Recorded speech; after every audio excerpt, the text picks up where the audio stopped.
कराची से लेके पेशावर तक पूरी कौम यकसू है कि इस हुकूमत को घर जाना चाहिए। जो मौलाना आज़ादी मार्च करने जा रहे हैं, उस हवाले से मुस्लिम लीग नून मियां नवाज शरीफ की हदायत मुताबिक भरपूर तायद करती है और 31 अक्टूबर को हम वहाँ पर जलसा भी करेंगे और वहाँ पर अपने मुतालबात पेश करेंगे। अगला लाएमल भी वहीं पर पेश करेंगे। वो एक तरफ हमसे मुज़ाकरात के लिए कमेटियां तश्कील दे रहे हैं और दूसरी तरफ वो हमें गालियां दे रहे हैं। तज़हीक, गालियां और मुज़ाकरात और संजीदगी ये कभी इकट्ठे नहीं हो सकते। वेलकम टू न्यूज़ वाइज, मैं हूं आरिफा नूर। आज प्रोग्राम में सबसे पहले हम बात करेंगे आज़ादी मार्च की और पाकिस्तान मुस्लिम लीग नवाज़ की, जिसने मार्च के अंदर हिस्सा लेने का बाकायदा ऐलान कर दिया है। आज लाहौर के अंदर मौलाना फजल रहमान साहब और शहबाज शरीफ साहब की मुलाकात हुई।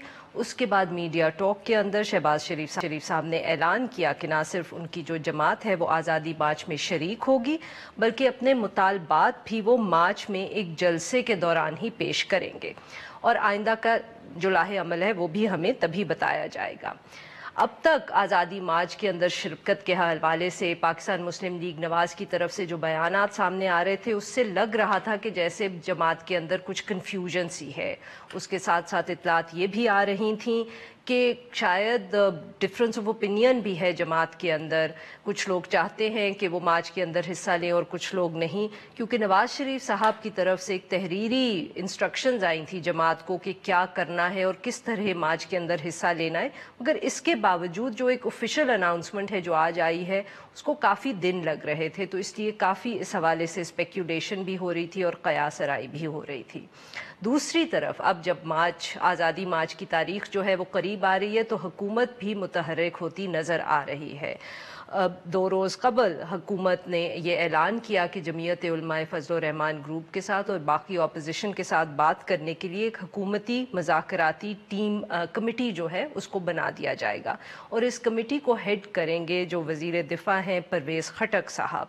मगर उसके बाद एक तो अपोजिशन की तरफ से फ़ौरन ये रद्द अमल आया कि उन्होंने कहा कि वो तो अगर कोई मुज़ाकरात करेंगे तो सिर्फ इस शर्त पे करेंगे कि वज़ीर आज़म इमरान खान जो हैं वो इस्तीफ़ा दे दें, और अगर जब तक इस्तीफ़ा नहीं आएगा किसी किस्म के कोई जो मुज़ाकरात हैं वो नहीं होंगे। और मगर दूसरी तरफ जो कमेटी थी उसकी भी कोई तश्कील के बारे में हमें ज़्यादा तफसील मालूम नहीं हुई और ना कुछ पता चल रहा है कि क्या ऑफिशियली कोई अपोजिशन को रीच आउट किया गया है कि नहीं। मगर आज ये भी इत्तला आई है कि वज़ीर आज़म इमरान खान साहब ने मुख्तलिफ उलमा से मुलाकात की ताकि वो उनकी सपोर्ट हासिल कर सकें मार्च के ख़िलाफ़। इन सब इश्यूज़ पे बात करने के लिए आज हमारे साथ मौजूद है सेनेटर शिबली फराज साहब स्टूडियो में, सेनेट में कायदे अवान और सीनियर रहनुमा पाकिस्तान तहरीक इंसाफ, और हमारे साथ हैं खुर्रम दस्तगीर खान, नायब सदर पाकिस्तान मुस्लिम लीग नवाज़ और साबिक वफाकी वज़ीर। Welcome to the show both of you. Khurram साहब, आपसे शुरू करूँगी क्योंकि आज आपकी जमात की तरफ से ऐलान आया है कि हिस्सा ले रहे हैं। तो ये बताएं कि एक तरफ तो सारी अपोजिशन ये कह रही है कि मुज़ाकरात तब तक नहीं होंगे जब तक इस्तीफ़ा वज़ीर आज़म साहब नहीं देते। दूसरा ये भी कहा जा रहा है अपोजिशन की तरफ से कि नए इलेक्शंस होने चाहिए, ये हुकूमत मंजूर नहीं है। तो अब शहबाज शरीफ साहब ने जो ये कहा है कि इस्लामाबाद आके बताएंगे मार्च के बाद या उसके दौरान के मुतालबात क्या है, तो आपने और कितनी डिमांड्स करनी है और क्या है वो डिमांड्स? एक मुतालबा तो बड़ा वाज़ेह है और वो ये है कि हम एक साफ, शफाफ और मुदाखलत से पाक इंतखाबात चाहते हैं और उनकी वजह जो है वही मुतालबात की बुनियाद बनेगी। पहली तो मुल्क के अंदर जो फैलती हुई भूख, महंगाई और बेरोजगारी, इक्तसादी कसाद बाजारी, इकोनॉमिक रिसेशन जो है वो हर गुजरते दिन के साथ गहरे से गहरा होता जा रहा है और पाकिस्तानियों की, जैसे हम कहते हैं, इकोनॉमिक मिजरी वो खराब से खराब तर होती जा रही है, भूख फैल रही। तो एक तो वो वजह बनेगी। दूसरा जो कश्मीर का इशू है उसके ऊपर हुकूमत को अब इतने दिन हो गए हैं, सफारती पसपाई का सामना है। 27 सितंबर की तकरीर करके शायद इनका ये ख्याल था कि कश्मीर फतह हो जाएगा, वो नहीं हुआ। किसी भी बैनुल अक़वामी इदारे की तरफ से करारदाद मुजम्मत नहीं आई हिंदुस्तान के खिलाफ। एक तो वो इशू भी बनेगा। फिर तीसरा जो सूबों की सतह पर जो कंप्लीट लैक ऑफ गवर्नेंस है اور فیسلٹیز ختم کر دی ہیں، چاہے مفت دوائیاں تھیں، ٹیسٹ تھے، تعلیم کی صورتحال خراب ہے، انفراسٹرکچر اور سروسز کی صورتحال خراب ہے، ایگریکلچر کی صورتحال خراب ہے، وہ بھی ایک وجہ ہے۔ چوتھی بڑی اہم وجہ سے آپ سے بھی تعلق ہے، وہ ہے کہ آزادی اظہار پر حملے جو ہیں وہ اب بڑھتے ہی جا رہے ہیں، بلیٹنٹ ہوتے جا رہے ہیں، کہ چلتے ہوئے پروگراموں کو، چینلز کو روک کر کہنا پڑا ہے کہ ہمیں پیمرا نے روک دیا ہے، تو اپوزیشن کی یہ جو پریس کانفرنس ہے وہ ہم نہیں دکھا رہے۔ اور اس سے پہلے بھی بے شمار ایسے واقعات ہوئے ہیں جنہوں نے آزادی اظہار پر قدغن لگائی ہے۔ پانچواں جو مسلم لیگ نون کے لیے معاملہ ہے وہ انتقامی گرفتاریوں کا ہے۔ یہ اب احتساب کا جو ڈھکوسلا تھا وہ بے نقاب ہو چکا ہے۔ محمد نواز شریف، ان کی بیٹی، ان کے 2 بھتیجے اس وقت جو ہیں انتقامی کے طور پر گرفتار ہیں۔ شاہد خاقان عباسی 18 جولائی سے گرفتار ہے، ثبوت کا ایک ٹکڑا نہیں آیا۔ اس کے بعد خواجہ سعد رفیق گرفتار ہیں، رانا ثناء اللہ 2 جولائی سے گرفتار ہے، ثبوت کا ایک ٹکڑا نہیں آیا۔ خواجہ سلمان رفیق گرفتار ہیں۔ سب کو بھول جاتا سینٹر کامران مائیکل مہینوں سے گرفتار ہے، ابھی تک کوئی ثبوت پیش نہیں ہوا۔ مفتاح اسماعیل گرفتار ہیں۔ یہ جو انتقامی گرفتاریاں، یہ بھی مسلم لیگ نون کا ایجنڈا ہے کہ ان کو بند کیا جائے۔ اور چھٹا بلا شبہ یہ ہے کہ یہ حکومت ایک چوری شدہ مینڈیٹ پر آئی ہے۔ میں یاد کرا دوں کہ جس طرح حکومت نے ابھی مذاکرات کی ٹیم کے لیے جو ہے وہ محترم وزیر دفاع صاحب جو ہیں ان کا انتخاب کیا ہے، ان کی سربراہی میں ایک اور کمیٹی بھی بنی تھی جس نے پروب کرنا تھا کہ 2018 کے انتخابات میں کیا کس قسم کی دھاندلی اور بے قاعدگیاں ہوئیں، اس کی میٹنگ ہی کال نہیں ہوئی۔ اور احسن اقبال صاحب جی خرم صاحب، اب یہ ڈیمانڈز آپ نے 6 تو ہمیں بتا دیں، یہ ذرا ہم شبلی فراز صاحب کے پاس بھی لے کے جاتے ہیں۔ جی شبلی صاحب، ایک تو ڈیمانڈز آپ نے سننی ساری ہیں، مگر پہلے آپ ہمیں یہ بتائیں کہ کمیٹی کا کیا بنا جو بننی تھی پرویز خٹک کے نیچے؟ پرویز خٹک صاحب کی اناؤنسمنٹ ہو گئی، وہ ٹیلی ویژن پہ آ گئے، انہوں نے بہت سے انٹرویوز دے دیے، تو کیا ان کے نیچے جو کمیٹی بننی تھی، اس نام بھی چلے ٹی وی پہ سورسز سے، وہ کمیٹی بن گئی ہے یا نہیں؟ دیکھیں، پہلی بات تو یہ ہے کہ یہ کمیٹی بنی بنیادی طور پہ اس وجہ سے تھی کہ یہ ایک پولیٹیکلی انگیج کرے گی اپوزیشن پارٹیز کو ان جنرل اور فضل الرحمان گروپ ان پرٹیکولر، کیونکہ جب بھی اس قسم کی سچویشن آتی ہے جہاں پہ کہ لا اینڈ آرڈر یا ایک پروٹیسٹ کا پلان ہو، تو حکومت، سیاسی حکومت کا فرض بنتا ہے کہ وہ پولیٹیکلی اپروچ کرے اور ان کو انگیج کرے اور ان کی جو وجوہات ہیں وہ بتائیں۔ ابھی آپ نے وجوہات سنی ان کی خرم دستگیر صاحب کی، تو انہوں نے تو ایک چارٹر آف ڈیمانڈز دیا ہے جو کہ انہوں نے لگتا ہے کہ آج وہاں پہ لاہور میں جتنا بھی بیٹھو اور 10 اور کی پاواں اور 10 اور کی پاواں، وہ والا لسٹ لگتی ہے، اور ان مطالبات میں کوئی کوہیرنس بھی نہیں ہے۔ دوسری بات یہ ہے کہ ان کی پولیٹیکل پارٹی میں obviously that's their problem کہ obviously بڑے ڈیوائیڈڈ ہیں لوگ اس ایشو پہ آنے کے، اور ایز یو نو کہ شہباز شریف کو تو لٹرلی ان کو تو دھکیلا گیا ہے کہ آپ بی جی شامل ہوں، وہ نہیں، ان کی پوزیشن بڑی کلیئر تھی۔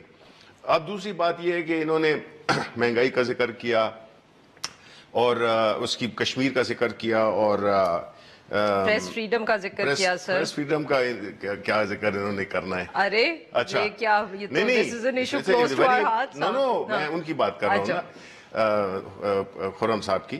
تو دیکھیں یہ جو سچویشن ہے، یہ جو گرفتاریوں کی بات کریں، اصل میں جو مین جو نقطہ انہوں نے بیان کیا وہ یہ ہے کہ گرفتاریوں، جس کو یہ کہہ رہے ہیں کہ سیاسی گرفتاریاں ہیں، دیکھیں سارا پاکستان جانتا ہے کہ گرفتاریاں کیوں ہوئیں اور کس وجہ سے ہوئی، اور یہ ہمارے کیسز نہیں ہے۔ اب چودھری شوگر مل کیس کو بھی دیکھ لیں، یہ 2018 کے شروع میں ہوا، ہم نے کچھ بھی نہیں کیا ان کو، ہم نے صرف یہ کیا کہ ادارے جو کہ پہلے وہ کلیوٹ کرتے تھے ان کو انڈیپینڈنس دے دی کہ جی ہم آپ کی حکومت آپ کے راستے میں نہیں آئے گی، آپ نے جس کو بھی پکڑنا ہے چاہے وہ پی ٹی آئی کا کیوں نہ ہو، اور پکڑنا چاہیے، اگر پی ٹی آئی میں کوئی کر رہا ہے پی ٹی آئی پکڑے نہیں جاتے۔ نہیں کیسے نہیں پکڑے جاتے ہیں؟ دیکھیں نا، ایک تو پہلی بات یہ ہے کہ ہمارے کون سا آپ کا آدمی اس وقت کسٹڈی میں ہے؟ نہیں، ہمارے سپتین کو نہیں پکڑ لیا تھا، ٹھیک ہے، پکڑ لیا تھا، اس لیے اسی طرح نہیں، اسی طرح اور بھی علیم خان نہیں چھٹ گئے، یہ تو ابھی یہاں پہ بھی چل رہا ہے نا۔ ہماری تو سیریس ریزرویشنز ہیں، نیب کی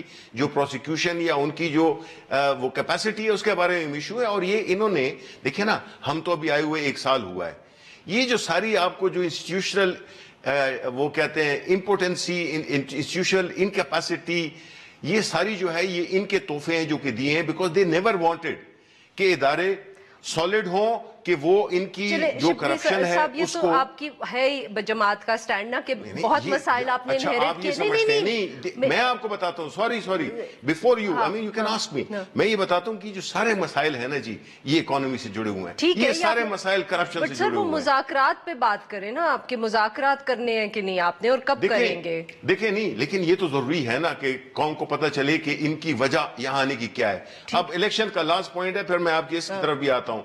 अब इलेक्शन के इन्होंने कहा कि जी जो 2018 के इलेक्शन थे, यानी अल्लाह की शान है कि हम जिन्होंने कि ये तहरीक चलाई इलेक्शन की, उसके लिए उसके बाद इलेक्टोरल रिफॉर्म्स बने, उस पे इन्हीं के लॉ मिनिस्टर थे हम सब, मैं भी उस कमेटी में था, लॉ बने। अब इलेक्शंस होते हैं, मौलाना फजल रहमान हार जाते हैं, उनका बेटा जीत जाता है, उसके लिए ठीक है, बेटा जीत गया, मौलाना फजल रहमान कहते हैं धाली बिकॉज ही इज आउट। अब कल हुआ है इलेक्शन पीपल्स पार्टी का लड़काना में, उनकी बर्थ प्लेस में, उसमें पीपल्स पार्टी का हार गया है। पहले 18,000 या ज्यादा वोटों से हारा था पीपल्स पार्टी का कैंडिडेट, अब 6,000 वोटों से हारा है। लेकिन आज वो कह रहे हैं, जब घोटकी का इलेक्शन हुआ तो वो कहते हैं कि जी बिल्कुल ये अवाम और ये और वो, तो ये जो है ना इस तरह के डिफरेंट किस्म की पोजीशंस लेना ये गलत है। तो अवाम को आप कंफ्यूज नहीं करें। मुल्क की इकोनॉमी नहीं, देखिए मुल्क की इकोनॉमी टॉक्स इसी बेसिस पे है कि मुल्क की इकोनॉमी अफोर्ड नहीं कर सकती है। ऑपोजिशन से बात कब करेंगे? नहीं, बात कर, इट इज ऑलरेडी अंडरवे, इसका जाहिर है कि हमने कोई हमसे किसी ने बात ही नहीं की। वो तो ये कहेंगे हमने अपने जो पार्लेज हैं वो शुरू कर दिए हैं, कल से ही शुरू कर दिए हैं।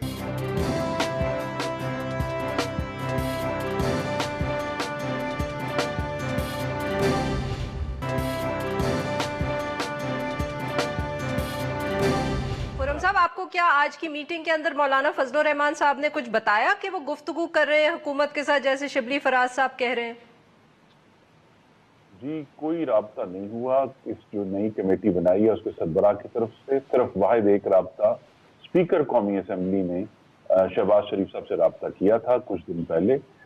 लेकिन ये जो नई कमेटी है या जो जिस बुनियाद पर मुज़ाकरात होने हैं वो अभी तक बिल्कुल भी उसका आगाज नहीं हुआ।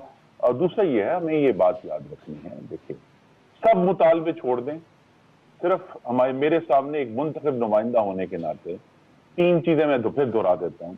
भूख, महंगाई और बेरोजगारी। लोगों के बिजली के बिल घटाएं बढ़ाएं नहीं, गैस के बिल घटाएं बढ़ाएं नहीं, टैक्स घटाएं बढ़ाएं नहीं। अगर यही काम करने के लिए तैयार हो जाएं तो शायद ऑपोजिशन अभी इस पर सोचे। लेकिन ये हुकूमत तो मुस्तकिल अवाम के गर्दनों के गिर्द फंदा तंग करे जा रही है कि अब लोगों का रहना जो है, जिंदगी जो है वो दोभर हो गई है। लोगों को चूज करना पड़ रहा है कि अब बिजली के बिल दें या अपने बच्चों की स्कूल की फीस दें। और ये जो मुस्तकिल बढ़ती हुई एक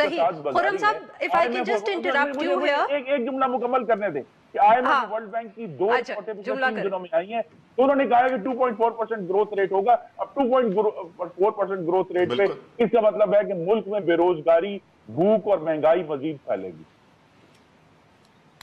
खुर्रम साहब, बट ये बताएं कि अब जो अगर आप ये कह रहे हैं कि गुर्बत, इन्फ्लेशन, महंगाई और अनएम्प्लॉयमेंट, कि अगर इस पे क्या आप हुकूमत से बात करने को तैयार हैं? विच मीन्स कि बेसिकली हुकूमत को घर जाने की जरूरत नहीं है, नए इलेक्शंस की जरूरत नहीं है। अगर वो इन 3 चीजों पे कोई रिलीफ पहुंचा दें या अग्री कर लें to some kind of a joint action plan जो जिस पे आपकी भी जमात राजी होती है, तो आप बाकी सारी चीजें भूल जाएंगे, जैसे कि फ्रेश इलेक्शंस, वजीर आजम साहब का इस्तीफा और जो गिरफ्तारियां हैं सियासी बुनियादों पे, जैसे आप कहते हैं। ये मेरी जो इस्तदा है, ये तो मुज़ाकरात शुरू करने के लिए हुकूमत ने अपनी पॉजिटिव इंटेंशन शो करनी है ना। बाकी मुतालबात अपनी जगह पर खड़े हैं, वरना तो हम इनसे मुज़ाकरात किस बुनियाद पर करें? क्यों इनके पास क्या ऑफर नहीं, तो मुज़ाकरात आप इन इकोनॉमी की इश्यूज के ऊपर आप मुज़ाकरात शुरू कर सकते हैं। मैं यही पूछने की कोशिश कर रही हूँ। देखिए, हमने 2 दफा इन 14 महीनों में हुकूमत के ऊपर ट्रस्ट किया। एक फिर कह दूं, जो 2018 के इंतखाबात की जो धांधली थी उसको प्रोव करने के मामले में हुकूमत ने कोई पेशरफ्त नहीं की। नैब लॉ को तब्दील करने के मामले में हुकूमत पर ट्रस्ट किया। हमने कहा जी आप अपना टैक्स लेकर आए, हम इसमें बात करेंगे। हुकूमत उससे भी पीछे हट गई। हुकूमत का जो कौमी असम्बली में तरीक़ेकार है और पार्लियामान में इन जनरल, वो तो सिर्फ ये है कि किस तरह यहाँ तकरीबकारी होती रहे, यहाँ कानून साजी ना हो, और एक मुस्तकिल हेजान का आलम है पार्लियामान में, जहां कोई कंस्ट्रक्टिव गुफ्तगू हो नहीं सकती, क्योंकि वजीर आजम जो हैं या उनके जो वुज़रा है, उनके करीबी वुज़रा, उनके पास हर बात का एक ही जवाब है कि जी ये तो चोर डाकू थे, लिहाजा हम इनसे बात नहीं करेंगे। वज़ीर आज़म, मैं आपको याद करा दूं, बजाय ये कि वो अपोजिशन लीडर से हाथ में ला लें, वो कौमी असेंबली की नशिस्तों में फंसा के आना प्रेफर करते हैं। हिंदुस्तान ने हमारे पर मिसाइल ताने हो, वो उस मीटिंग में नहीं आते कि कहीं अपोजिशन के लीडरों से हाथ में लाना पड़ जाए। उस हुकूमत से किस तरह बेहतर और मुस्बत शिबली साहब, ये वैसे जायज बात कर रहे हैं कि आपका पार्लियामेंट के अंदर जो एक रवैया है ऑपोजिशन की तरफ से, आप टेम्परेचर को ठंडा करने की कोशिश नहीं करते।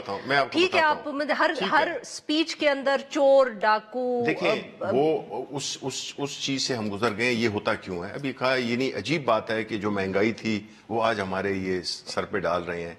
हमने तो क्या किया है कि हमने अगर गैसेस की प्राइसेस बढ़ाई हैं, बिजली की बढ़ाई है। सवाल का जवाब ना देना, उधर ही टुर गए हो। नहीं, मैं इसका जवाब तो इसके तो मेरे पास बड़ा कॉम्प्लेक्स। चलिए मैं पहले इसका जवाब हमारी आखिरी 3.9% की शिबली साहब आपकी बार अच्छा पार्लियामेंट की मैं इनको बता देता हूं कि आप कह रही हैं कि जो माहौल की बात होती है, माहौल किस तरह खराब होता है। यानी हमने यहां तक देखा कि जो कश्मीर के लिए हमने एक ज्वाइंट सेशन बुलाया था, उसमें भी आपने देखा होगा कि ये इन्होंने होस्टेज बना ली है पूरी पार्लियामेंट को ऑन प्रोडक्शन ऑर्डर्स।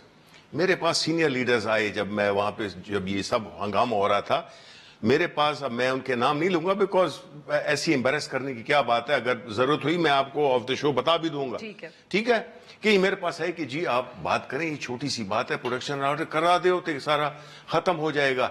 तो ये इन्होंने बुनियादी तौर पर ये तस्वीरें रखी थी सीटों पे, ये कर दी। They are not interested in the legislation, they are not interested in politics. ये इनकी बेचारे होस्टेज बने हुए हैं अपने लीडरान के लिए, चाहे वो पीपल्स पार्टी के हों चाहे वो नून के हों। इन्होंने सिर्फ कम करना नहीं, टेम्परेचर करना तो नहीं, लेकिन ये खड़े हो जाते हैं। आपने देखा उधर हमने रेजोल्यूशन पढ़ने की कोशिश की, एकदम शहबाज शरीफ साहब खड़े हो गए और उन्होंने कहा कि जी ये प्रोडक्शन ऑर्डर नहीं है, ये नहीं है, वो नहीं है। तो ये काम नहीं करने देते हैं हमारे पार्लियामेंट। खबर आई है कि आपकी हुकूमत ने 7 कमेटी बना दी है।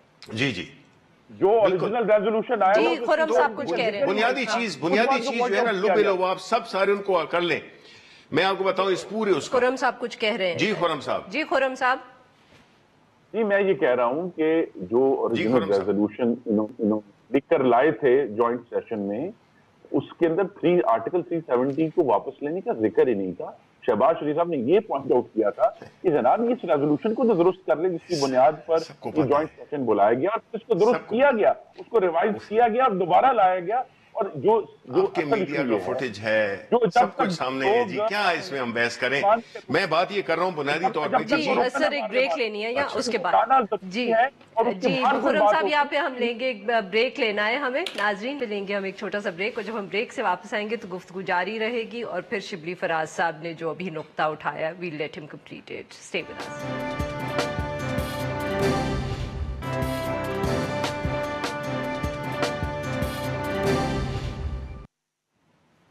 वेलकम बैक नाज़रीन, हम गुफ्तगू कर रहे हैं सेनेटर शिबली फराज साहब से और खुर्रम दस्तगीर खान साहब से। सर आपसे मैं एक सवाल पूछना चाह रही थी। शोर तो आप लोग बड़ा मचा रहे हैं, मगर बड़ा बुरा लगता है पीटीआई जब शोर मचाती है कि वो आ रहे हैं, क्योंकि आप लोगों ने भी तो अब धरना किया ही था ना इस इशू पे, इसी इशू पे था। So it is before that, मतलब है इसमें कोई शक नहीं, हमने तो धरना किया था। नहीं करें, देखिए करें। हम तो ये बता रहे हैं कि हमने बिफोर कमिंग टू धरना, हमने ये तो नहीं किया था कि आउट ऑफ द ब्लू एक दिन उठे और किसी एक जगह से आवाज उठी फिर आहिस्ता आहिस्ता सारी पार्टियां। देखिए ये उस वक्त भी इकट्ठे थे, ये अभी भी इकट्ठे हो रहे हैं। कॉज इनकी एक है, जो हम हमेशा कहते आए हैं कि इनके इंटरेस्ट एक है। वो इंटरेस्ट कंप्रोमाइज हो गए हैं, अब टोटली डिफरेंट गवर्नमेंट आ गई है।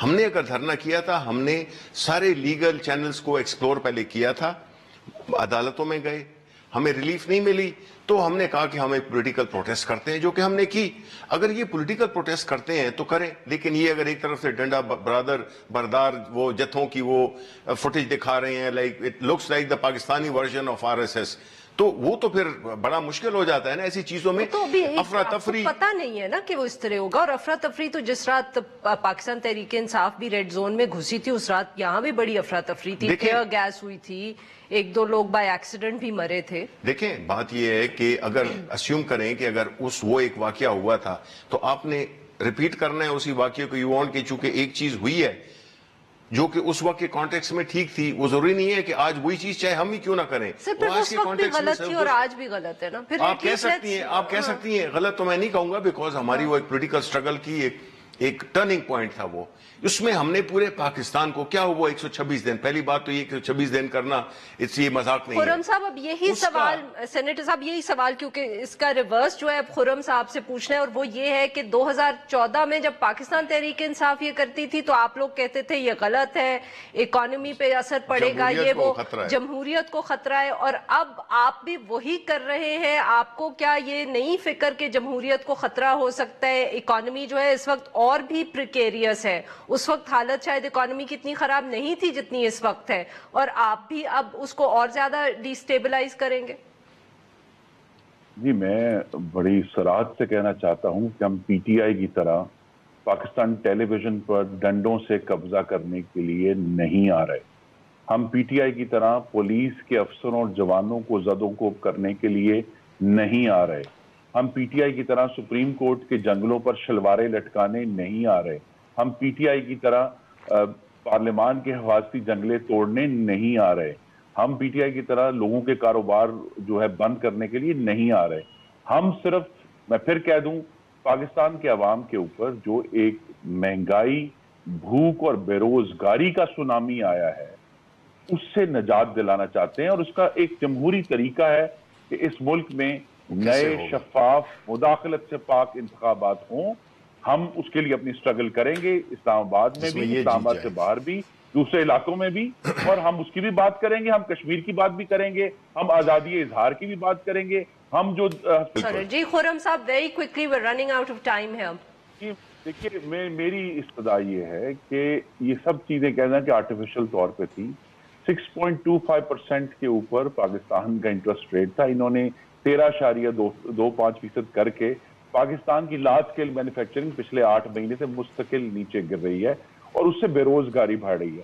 اب جب صنعت بند ہے، زراعت تباہ ہے، روزگار بند ہو رہا ہے، کاروبار بند ہو رہا ہے، ایکسپورٹ تباہ ہوئی ہے اتنی میسو ڈیویلیشن کے باوجود، اس کی ذمہ داری ان کو اٹھانی پڑے گی کیونکہ ان کا واحد ریسپانس یہ ہے. خرم صاحب very quickly I have just about 30 seconds left. Can I quickly ask you کہ آپ اب دھرنے پہ آ رہے ہیں اور آپ مارچ کے لیے آ رہے ہیں، آپ کے خیال میں آپ حکومت کو کتنے دنوں میں گھر بھیج دیں گے؟ ویری کوئکلی مجھے بس ایک آدھے جملے میں جواب چاہیے. یہ آغاز ہے اور انشاءاللہ یہ زیادہ دور نہیں ہے، کیونکہ یہ حکومت اپنی نالائکی اور بد انتظامی کے بوجھ سے ہی خود گرے گی. اور آپ ان کو کتنی روک لیں گے یا یہ آ جائیں گے یہاں؟ ان کی جو خواہش ہے، یہ جتنی جو بھی یہ خواب دیکھ رہے ہیں، ان کی آنکھ کھل جائے گی اور پھر وہی ہوگا جو نارمل ہے. بہت شکریہ خرم صاحب آپ کا، بہت بہت شکریہ شبلی فراز صاحب آپ کا. یہاں پہ لیں گے ایک چھوٹا سا بریک، اور جب ہم بریک سے واپس آئیں گے تو ہم بات کریں گے سندھ کے اندر جو لاڑکانہ کا بائی الیکشن ہوا. اسٹے ود اس.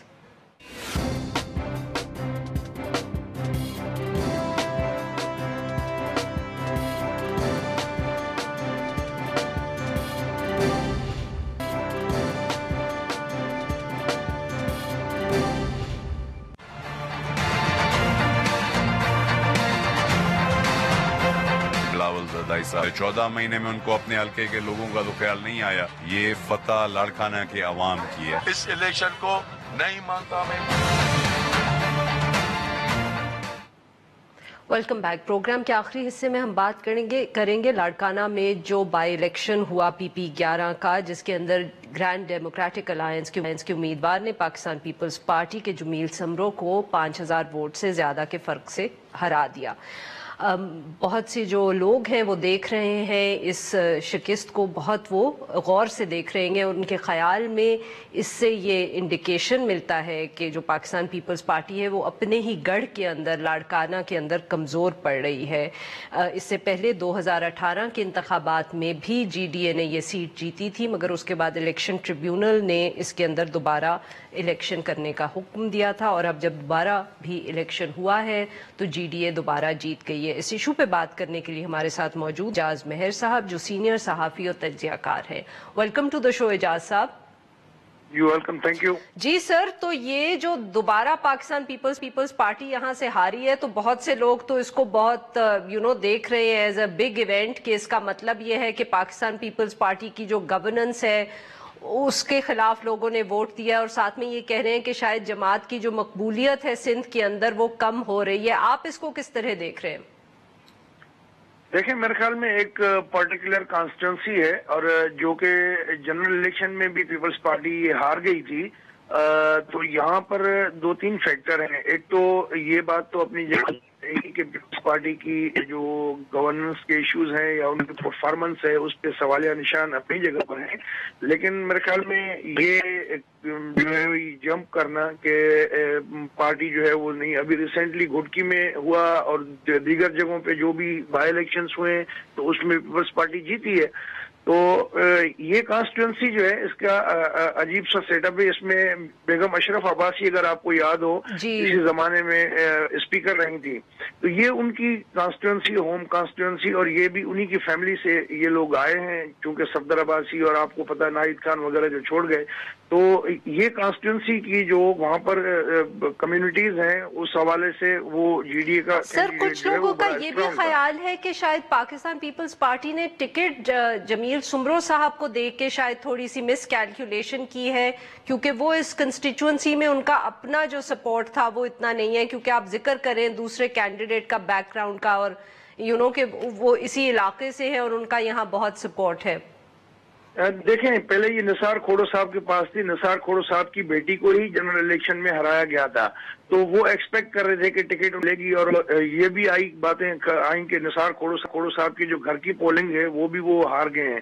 तो ये लैक ऑफ इंटरेस्ट तो किसी हद तक हो सकता है, लेकिन मेरे ख्याल में पीपल्स पार्टी वाले प्राइवेटली पहले ही कह रहे थे कि जब बिलावल साहब यहाँ से इलेक्शन लड़े थे तो उनको भी वोट इस कॉन्स्टिट्यूंसी में इन पोलिंग से बहुत कम पड़े थे, तो पहले इनका प्लान था कि वो आसपा साहिबा को यहाँ लाना चाहते थे, लेकिन इसी फैक्टर की वजह से उन्होंने कहा कि अगर आसपा हार गई पहले ही अटेम्प्ट में तो ये प्रॉब्लम होगी उनके लिए, फिर उन्होंने जमील सुमरो का इंतखाब किया।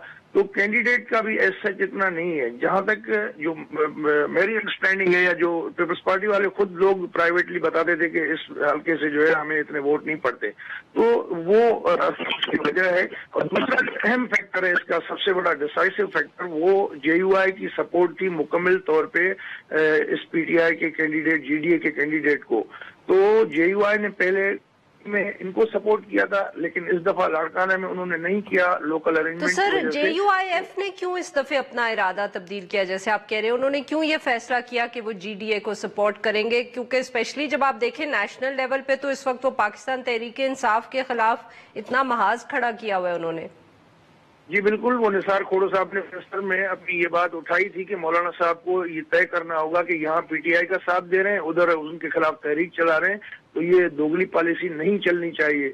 लेकिन बात ये है कि जेयूआई का जो इस वक्त प्रेसिडेंट है प्रावंशल, उसका बेस कैंप भी लाड़काना है, तो उनकी अंडरस्टैंडिंग आपस में है। कल अगर इलेक्शन हुआ तो जब वो मरकजी इलेक्शन, एमएनए की इलेक्शन, जेयूआई के कैंडिडेट को ये लोग सपोर्ट करेंगे, तो वो लोकल अंडरस्टैंडिंग उनकी इस तरह की है कि वहां से जो है वो उन्होंने जो है उनको सपोर्ट करना पड़ी। तो फ्यूचर की एक लिहाज से आप यूं कह लेंगे पॉलिटिकल इन्वेस्टमेंट है कि एमएनए का इलेक्शन जो है वहां से जेयूआई लड़ेगी और जो है जीडीए फिर उसको और सपोर्ट करेगा। सर, इस बात को आप कितनी अहमियत देते हैं कि ये बाई इलेक्शन, जैसे आपने कहा कि पीपल्स पार्टी ये एक्सपेक्ट तो कर रही थी कि वो हारेगी, मगर बिलावल भुट्टो जरदारी साहब, आसिफा भुट्टो साहिबा, वो दोनों कैंपेन करते रहे हैं और फिर भी वो ये इलेक्शन जो था अपनी पार्टी को नहीं जितवा पाए। बिल्कुल, आपकी बात से मैं एग्री करता हूं। बिलावल साहब 5 दिन से यहाँ इस कॉन्स्टिट्यूंसी में थे, मुख्तलिफ एक्टिविटीज कर रहे थे, इलेक्शन कमीशन ने उनको नोटिस भी दिया, तो उसके बावजूद भी जो है वो नहीं जो है लोगों की तवक्कुआत जो हासिल कर सके। तो ये मेरे ख्याल में ये पहले से तयशुदा था कि ये जो वहाँ की पॉलिटिकल कंसिडरेशंस हैं उनकी कैलकुलेशन की बेस पे ये अजम्पशन मौजूद थी कि यहाँ पीपल्स पार्टी नहीं जीतेगी। तो इस पैमाने पे, सिर्फ इस कॉन्स्टिट्यूंसी को पैमाना बना के पीपल्स पार्टी को ये कहना कि वो सिंध में बिल्कुल आउटराइटली रिजेक्ट हो गई, ये थोड़ी सी ज्यादती होगी, तो उसके लिए दीगर अवामिल को भी नजर में रखना पड़ेगा। बहुत बहुत शुक्रिया सर, आपने हमसे बात की। नाजरीन, आज के लिए बस, will be back next week.